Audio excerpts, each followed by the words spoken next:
It's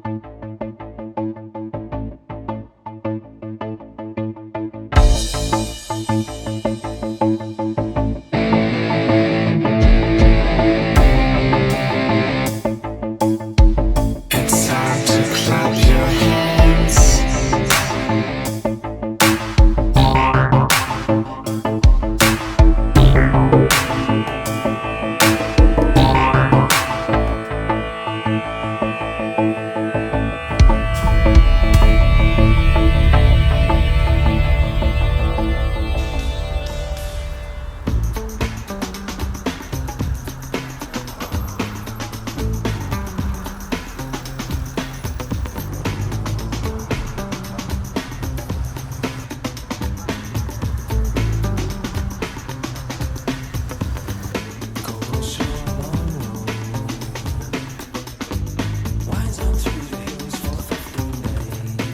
Архитектурата представува создавање иднина за луѓето.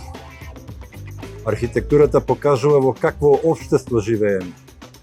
Архитектурата зборува многу повеќе од она што можеме да го замислиме.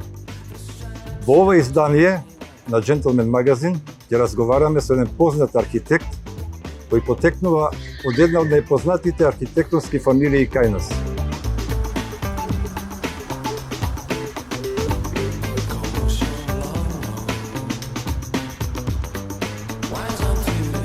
Долги години бевте во Италија. Кое беше вашето прво чувство кога стигнавте во Италија? Дали постоеше разлика?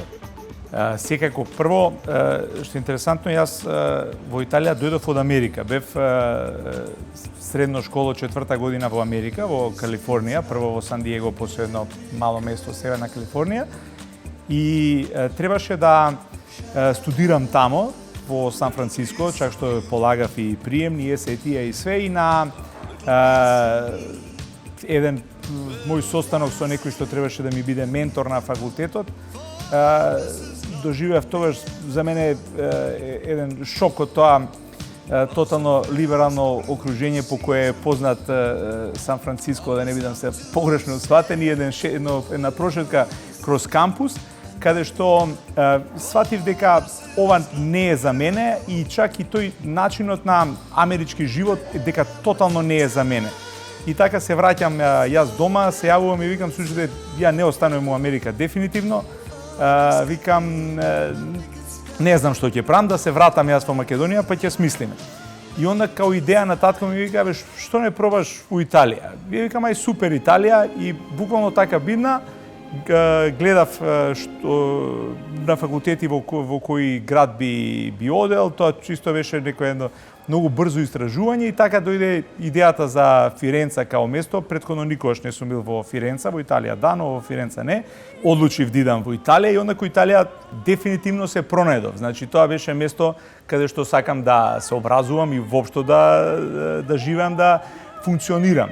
И така да таа разлика од Америка, што е огромна, што е диаметрално супротно животот во Италија, италијаните, што е многу по-близок до оној наш менталитет отколку овој америчкиот, многу ми пријаше. И една случка што за мене ден денеска е вака баш како слика за стално кој ќе помислам на Италија, тоа беше доаѓам да се сместам, имав стан во една населба, да кажеме, ван центар, и сега треба да дојдам до факултетот кој што е у строг центар, буквално Карши и Палата Пити, и јас доаѓам со автобус и идам према школо, и како поминувам едни тесни улички, и одеднашка доаѓам несвесно на таа главната на пјаца Дуомо, каде што тука се појавува Дуомото пред мене, Санта Марија до Фиоре, со тоа едно познато звоник Кампаниле ди Джото, едно нешто преубаво, една величанствена архитектура, еден објект многу шарен за една катедрала, значи за све она што претходно сум се навикнал да гледам, и тоа е нешто што ден денеска ми е врежано како слика за мојата Италија. Најоригинално сте го почувствувале начинот на живење во Италија. Дали донесовте нешто дека од тој стил на живење на италијанците кај нас во Македонија? во овој период сега машкава мода некако ми е многу чудна. Така да никад слепо не сум прател мода, но сум донел веројатно нешто несвесно. Мене стално жена ми вика, ти си малце си застарен, си демоде, али мене то ми прија. Значи никад не си можеби актуелен, но си безвременски. Така, рецимо, мојот избор стално на кондури сум се навикнал, на некои тие истите ги носам 100 години, ја ден денес се облечам кондури што се 10 години стари, тие изгледаат актуелно. Така да некој избор на тие класични парчиња или наочари што се, рецимо, дизајнирани во 60-тите години, јас истите наочари ги носам од 98-ма, само кои ќе се скршат, менјам други и таа е стално истата наочар. Сега можеби станал брендот популарен последниве години, но се сеќам кога јас прв пат ги купив, имаат 3 модели и во Италија ги носеа претежно повозрасни луѓе, не оние што пратат мода. Кои се разликите помеѓу джентлмените од Италија и джентлмените од Македонија? Джентлмен е джентлмен сегде во свет. Ете, джентлмен не е нешто со кое што се раѓаш као титула, сер. Джентлмен стануваш. Значи, веројатно кроз некои еволуционно 3 фази кроз животот. Тоа е првата фаза, веројатно, што е васпитање. Значи, тоа е нешто што го добиваш од своите родители. Значи, како мал се учиш на манири и на култура. Касно, после во подоцни години е многу потешко. Онда кога фаза на образовање, значи каде што како си се образувал, со кои луѓе си имал контакти, да се тоа професорите или воопшто и сите оние студенти во тој период и ученици. И онда третиот дел би било она што би било делување. Тоа е више тотално на джентлменот, усвено на човекот што може би ќе го наречат джентлмен. И не верувам дека има разлика кај джентлмените било каде во свет. Едноставно има една многу убава реченица што може да се употреби и овде. Тоа е, знаете, добар човек на добар глас. Да. Ако направим исто така една анализа на ноќниот живот во Италија, во Македонија и во Америка, каде најмногу ви се допаѓа? Па вака, додека сум бил во Америка, бев малолетен. Уствено во Америка не постои ноќен живот за малолетни. Но после сега, кога сум одел Америка, има одличен ноќен живот. За Америка, кога зборам, за мене е рецимо Нью Йорк, Америка. Мајами има одличен ноќен живот, но некако не е мој тип на град.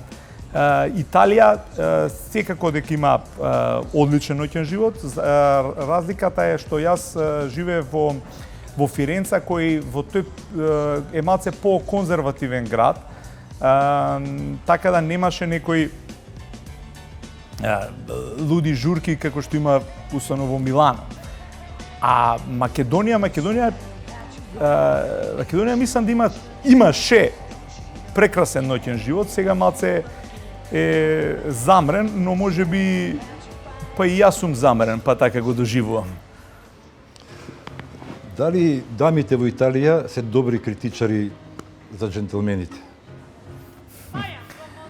Дамите во Италија се добри и крај. Иначе, они се добри у све и дамите во Италија.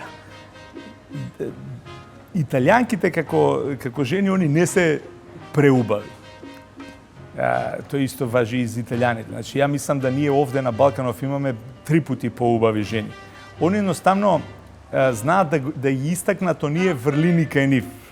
Значи, они знаат да се облечат добро. Знаат да она, ако има добри ноги, носи мини сукња, па ти онда гледаш у ногите, не гледаш на друго место. Значи, а како критичари, искрено, не сум добивал некакви критики од дами италијанки, така да не можам да кажам.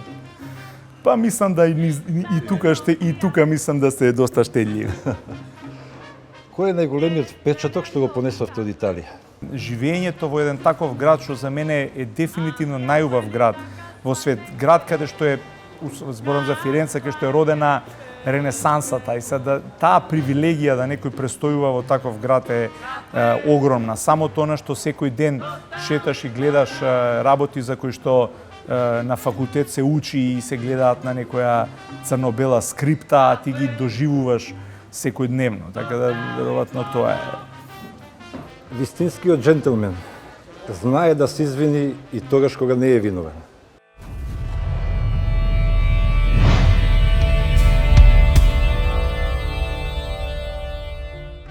Од толку патувања ни светот, кои ви се најдобри другари? Може би не од патувања, но може би од престојот, еве, пак ќе се навратам на Италија, многу се здружив со еден мексиканец кој сме многу блиски другари, кој што има интересно име, се вика Марко Антонио Мадалено де Мазо. Што е интересна фамилија, што се од тие првите конкистадор што Шпанија доаѓале во Мексико. И со него сме станале другари, можеби пак до таа слично што ја кажувам ја, што нашиве балкански менталитети со можеби тој јужноамерички, тоа е пак ова што викаме цело време поврзано со сонцето. И тоа е интересно со него што он со уште еден другар мексиканец беа и гости 2001 во Македонија. Како се чувствува тука? Па како дома. Прво од два аспекта. Прво, Мексико е страшно небезбеден. Ние 2001 имавме војна, се пукаше и тоа им беше. Вика, овдека у Мексико, прво кога дојдоа шокирани кај нас, знаат нешто се ратуе, а доаѓаат викаат овде и побезбедно него у Мексико нормален ден. А второ, кога се упознаа со моите прави другари и другарки од овдека, од Скопје, кога видоа дека тоа се луѓе со кои они радо би се дружеле и кога ги проба нашава храна, која викаат ова е многу слична на нашата, на мексиканската. И така да од тие искуства би рекол дека еве со тој еден човек со двајца од Мексико кој сум останал другар, искрено од Америка со ниеден не сум се зближил толку и немам се уште некој контакт, се може некој чисто Facebook, некој коментар. Исто така, интересно од тој престој имам најдобра другарка, една интересантна црнкиња од Шведска, Фатима Бале. Со нејзе исто ден денеска имам добар контакт и многу позитивни искуства. Како и се допадна нашата жолта ракија? Нашата домашна ракија? Мислам да не може на некому да не му се допадне нашата ракија, практично Во однос на нивната текила? Мислам да е тотално различита, не би ни правил споредба, но нашата добра ракија практично тоа е бренди, коњак. Може би не од покрајна коњак, може би од кавадарци, ама е одличен коњак. Така да добра наша ракија стара и би ја споредувал со добри коњаци и бренди. А споредба со текилата не би направил, затоа што они текилата ја конзумираат некако што сме учени ние во Македонија како некој шот на шанк да побрзо се опиеме, него они баш ја густираат како што би пиеле ние виски. Да. Обожавате часовници, пури. Која ви е најомилената песна? Најомилена песна можда би била My Way од Френк Синатра и Још не свича Рујна Зор. Да.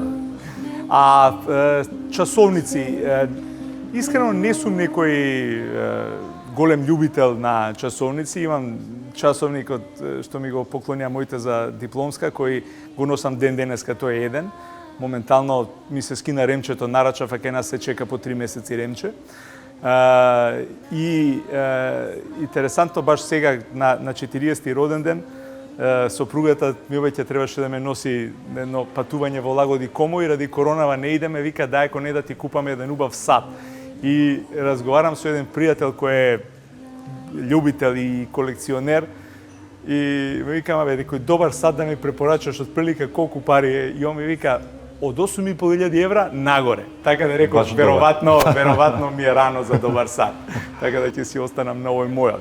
А на она другото за пурите, јас пошто не пушам цигари, јас многу радо палам пура, затоа што на мене или мислам воопшто на непушач му влијае 3 пати подобро него на оној што е пушач кога ќе запали пура. Така да обично тоа се случува навечер кога веќе ќерка ми Тара ќе заспие и знаеме ја и жена ми да си сипеме по едно виски на тераса и да си запалиме по една пура. Што ве релаксира најмногу? Имате ли некој хоби, некој спорт?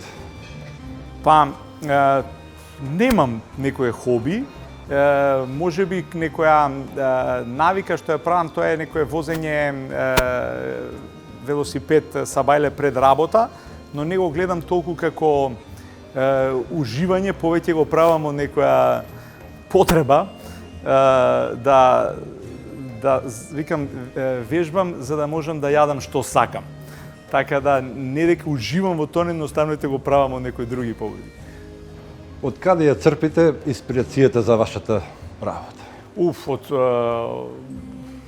Од све и се што и повторно несвесно. Не знам, некогаш е тоа некое доживување, искуство, патување, некогаш е некоја фотографија.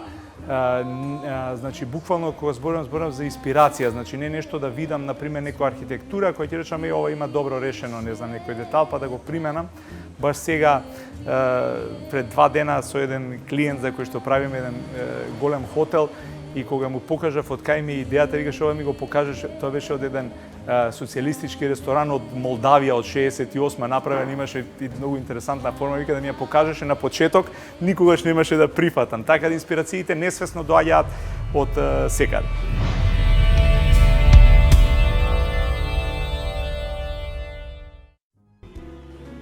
Љубител на храна сум голем гурман сум. Готвам сам, експериментирам со храна, каде год да идам, храната можеби ми е и најбитното. Така можеби и ги бирам дестинациите каде би патувал и затоа ме зафркаваат цело друштво. Затоа каде год идеме, мое е да одберам кај ќе седнеме да јадеме, а остатокот го препуштам на другите. Од интереси дестинации и интереса храна мора да издвојам храната во Пакистан ми беше прекрасна. Језда и тамо заглавив во болница со отрованје, но интересантно е се отровив во француски ресторан во Пакистан, а јадевме, бевме еден подолг престој со татко ми, работевме нешто едно школа во Пакистан и секојдневно идевме на едно, они што го викаат food street. Знаете, Пакистан као да нема ресторани, тоа е Карачи е многу чуден град. Рестораните се во ланецот на луксузни познати хотели, а народот јаде на едно што се вика Food Street. Тоа е една долга улица на која што има клупи од поцинкован лим и разни тезги. И не знам како го организираат, има келнер кој доаѓа и ти нарачуваш разни јадења, он иде едно од едниот, едно од другиот. Нажалост нема алкохол, тоа ми сметаше, у Пакистан има некој како ајран, нешто такво што се јаде. Се јаде со раце, нема прибор, ти даваат еден тоалет папир за да ги избришеш рацете. И тамо јадеве различити јадења, за прв пат што ги пробуваш и од сите бев одушевен. Беа свет како некои манџички за да топкаш, да макаш, многу е тешко пошто све се јаде со раце. И тамо беше интересантно и екзотично вака за препричавање, пошто све пробавме, ефтино е све, затоа и буквално сакаме све да пробаме. И гледам на еден како џозлеме што прават во Турција, он е на такви има некои разни мевца и со оние као за бурек, шпакли, вака прави нешто так. Ја го прашам овој колега, викам што е ова? Вика тоа е така. Викам дај едно така да начаме и јадеме тоа све супер. И вика знаеш ли што е така? Вика тоа ти се муда од овен. Така да ретко кој може да се пофали со тоа, али беше све одлично. И така да сега дека каде го додам, храната ми е многу битен елемент, пробувам све, јадам многу од улица, но искрено сум заглавил во болница во Пакистан, во Куба, во Тајланд имав сериозно трување, но го издржав да не одам во болница. Дали донесовте некој рецепт кој го приготвувате сега дома? Па не, многу е тешко, затоа што прво тоа стално има некои не само зачини, него на царина не проаѓа. Тоа не е толку да донесеш некој зачин, него тамо јадеш и нешто што кај нас го нема, едноставно прв пат го пробуваш, тоа се некои зеленчуци и овоштија можеби што кај нас ги нема и јас истино прв пат сум ги пробала и после многу ретко и сум ги сретнал било каде во Европа, така да не сум се мачал многу да носам некои екзотични зачини и рецепти да ги подготвувам дома, сепак држам до тоа треба да се јаде све што ни е у некој радиус на 100 километри. Како добар гурман, кое јадење најмногу сакате да го приготвувате? Многу често правам и за тоа се гордам, правам одлична карбонара. И тоа карбонара како треба, не со овие како кај нас по кафаниве со бешамел сос и такви. Тоа е едно лесно јадење, но во принцип приготвувам све, правам одлично печење. Тоа е оно што јас сакам да го приготвувам, а што сакам да јадам, рецимо сакам многу гулаш. И сакам едно турско јадење што мајка ми одлично го прави, тоа се вика имам байлди, тоа е можеби единствено вегетаријанско јадење што го обожавам. Со такво јадење, кое вино обожавате да го пиете? Онака за мерак да се напиете? Во принцип сакам црни вина, но зависи од расположење. Ја многу сакам пино ноар, што е едно лесно црно вино што кај нас сега се појавија неколку што практично имаше претходно една винарија што правеше одлично, тоа беше Грков, мислам не постои, правеше одличен пино ноар, а сега гледам има Лазар, еден добар барикиран и има Камник, одличен пино ноар. Така да обожавам пино ноар и криво ми беше што доста долго време немаше добар македонски пино ноар. Така да сега го има. Кога патувате, кои работи ги ставате во вашиот несесер? Тоа би биле оние основните. Значи тука можеби не сум многу интересен. Искрено и од кога почна ова да више нема носење НССР, значи сега ставаме во некоја кеса четкица за заби, најмалиот дезодорант што постои за да пројде на аеродром, ондак некоја таква паста за заби. И тука имам и проблеми со пената за бричење, пошто јас со сапун и четка се бричам, ондак тогаш не постојат мали, ондак наоѓам некои миниатурни овие пени за бричење, така да тука може не е интересантен одговор, тоа веројатно во последно време сите сме сведени на тоа, нормално и некој парфем повторно, некој тестер за да пројде на аеродром да не биде голема количина. Омилен парфем? Уште нешто што ќе се смее жена ми што ме критикува колку сум класичен. Јас повторно ќе кажам од 98 користам ис парфем и тоа е Аква ди Парма Колонја Интенса.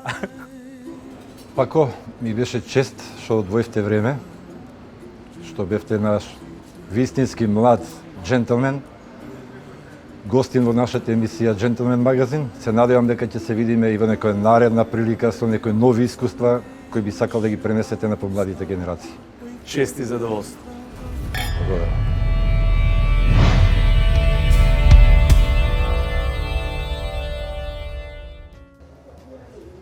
Вистинскиот джентлмен не дава ветувања кои што не може да ги исполни.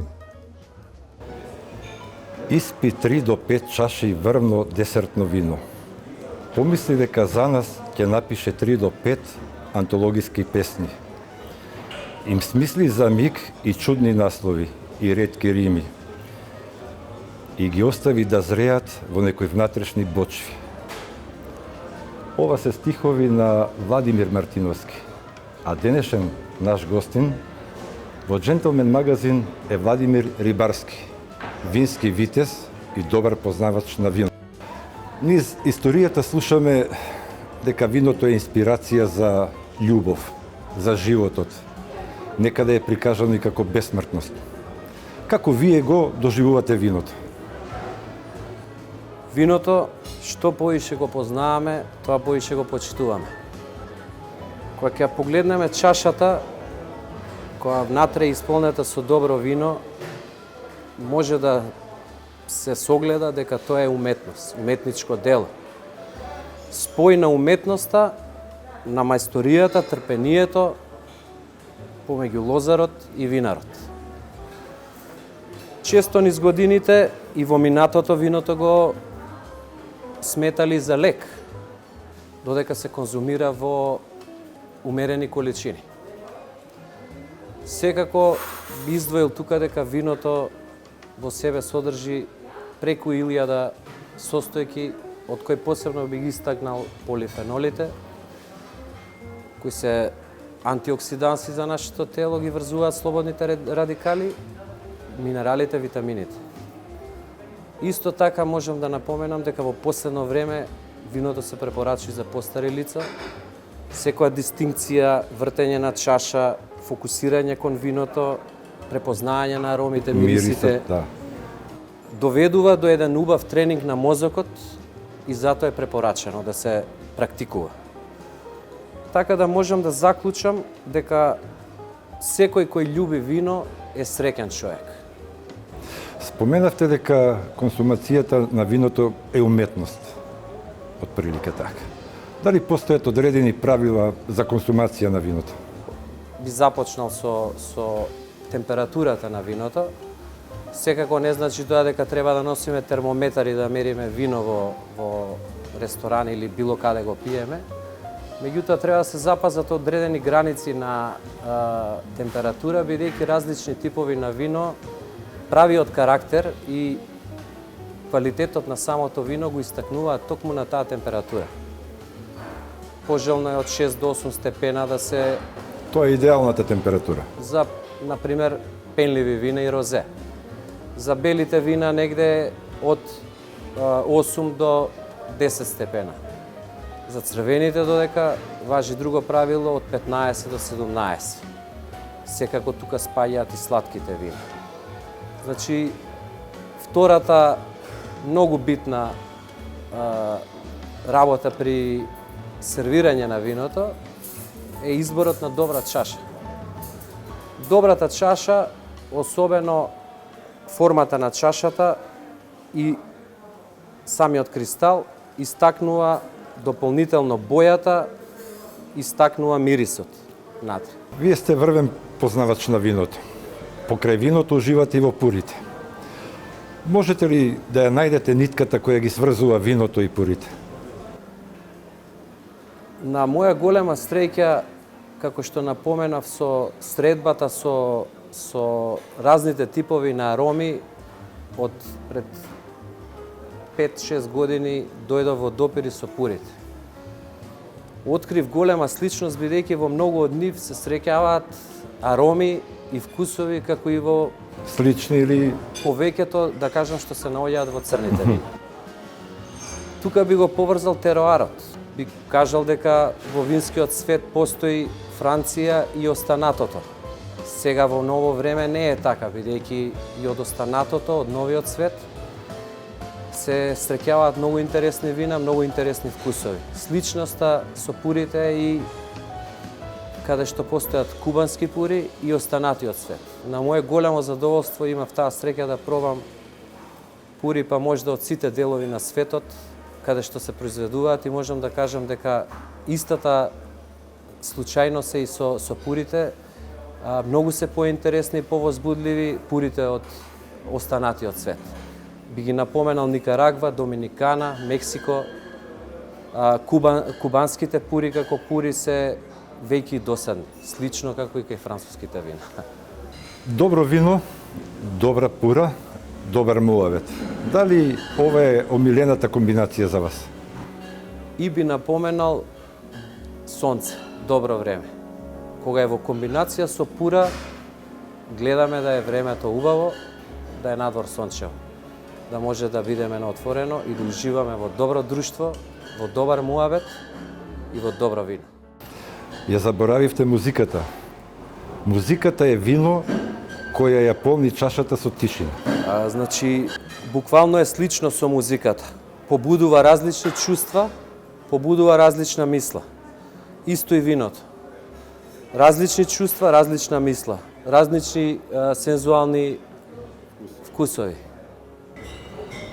Покрај добрата пура, доброто вино, има ли нешто во што уживате? Нешто друго? Во последниве 5 години особено задоволство ми причинува велосипедизмот. Значи, пасиониран велосипедист, што едноставно не може без велосипедот. Нема во текот на неделата најмалку 3 дена да не се качам на водно или да избегам во околината на Скопје да уживам во природата и да уживам во стварањето на хормони на среќа. Дали пред да се искачите на водно пиете вино или откако ќе се вратите? Исклучиво од кога ќе се вратам. Виното Ви не е дава многу... енергија, мотивација или не ме инспирација? релаксира. Значи, откако ќе се вратам, ме релаксира. А предходно може да ми го убрза срцето, може да ми направи нелагодност при возењето. Затоа и не го препорачувам пред спортска активност. Виното е сепак да се ужива и да се пие полека. На здравје. На здравје. Бидете джентлмени, живете го вашиот живот. Се гледаме наредната недела во новото издание на Джентлмен магазин.